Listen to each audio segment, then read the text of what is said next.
Madam Toastmaster, fellow Toastmasters and guests, abstain from eating the flesh of animals. Instead, eat corn, apples, grapes, nuts, vegetables. Who said this?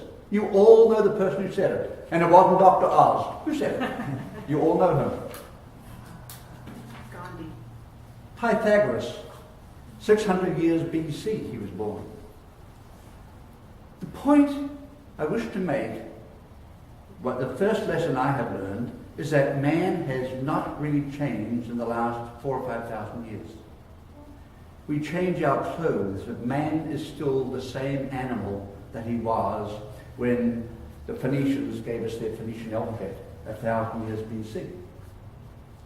You see, I think from all of my reading and from what I've seen of life is that man is noble, strives to do great things, is kind and generous, yet at the same time he's greedy, sinful, and takes things from others. And that has been the history of man. For example, it's no surprise that James Madison, our fourth president, said we have to have these laws put forward in our Congress because men are not angels. We have to have laws. He said if we did not have laws that prevented our Congress from giving special laws for themselves and not for other people, then we'd have tyranny, and it's so right. In other words, he didn't believe that Congress should have a different set of laws than for the common people. But let's think, how much over time have we changed or not changed? Is there any real difference between NASCAR today and the charioteers 2,000 years ago? Not really. The speed's a little faster, that's all. But we still go for the crashes, don't we? We love to see those crashes. And what about Super Bowl Sunday? All the gladiators padded up with helmets and pads going into the battle. And not only that, we learned a couple of years ago, we even pay some of the athletes to cripple the other guy to put him out of the game. No different than 2,000 years ago.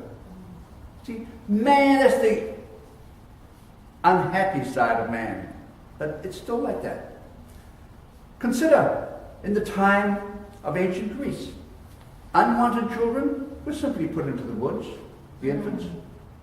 In Roman times, put into the sewers. Is that, though, really any different to what we do today in this affluent society when we simply take them to the hospital and get rid of them? We're still getting rid of them, aren't we? We're still not valuing life. We just get rid of it in different ways.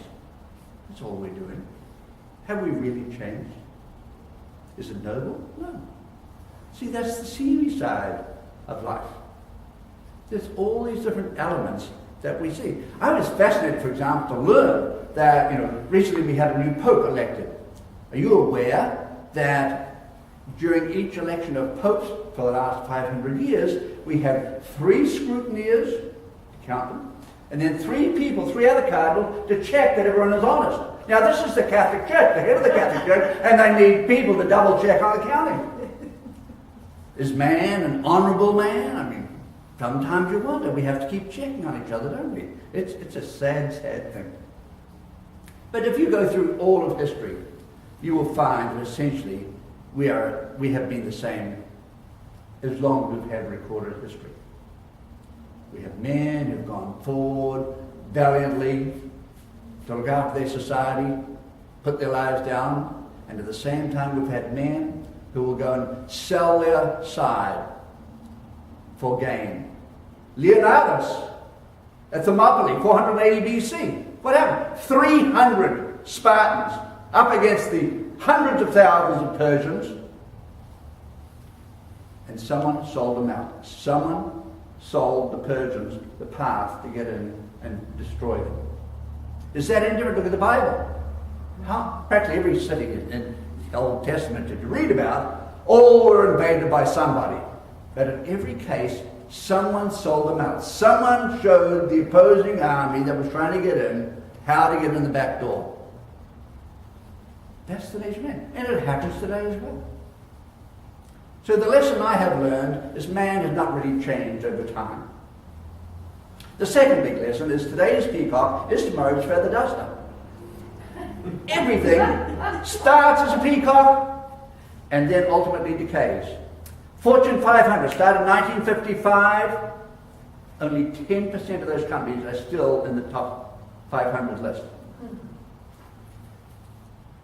Only 5 of all organizations over 500 years old, only 30 are businesses.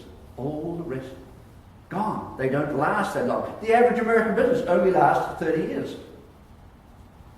So our job in business is essentially to elongate our sell-by date. We have to make the business last long enough to keep going. And you might say, well, does this make sense? Should I not even get involved in this if everything is going to decline? But no, because we always want progress. We're happy when Kodak goes down the tubes because we have new digital cameras that takes place. So that's the second lesson. And the third lesson is travel is the best education of all. One story. My very first trip overseas, I was in my 20s, went to Spain, walked into this big building called the Prado, never heard of it, because I'd never had an art class in my life. Walked in there and discovered such beautiful things that I can't hardly describe. But one painter in particular, El Greco, captured my fantasy. And everywhere I go to any museum in the world now, I always look for an El Greco painting because of its distinctive style. When traveling, I have met so many people serendipitously. I met a girl in a bullfight in Madrid. Met her again at the top of the Vatican 2 weeks later. So naturally I had to meet her when I was in Tokyo, 4 months later. I met a guy in Kenya the same way, a Japanese guy. Met him there, met him in Japan, and so on. The joy of travel is that you're in a loose mode. You're open to ideas. And that is the greatest benefit of all. I went away on that trip as a straight-laced young accountant. I came back as a laid-back, long-haired lad. Best thing you could ever do. Madam Trustee.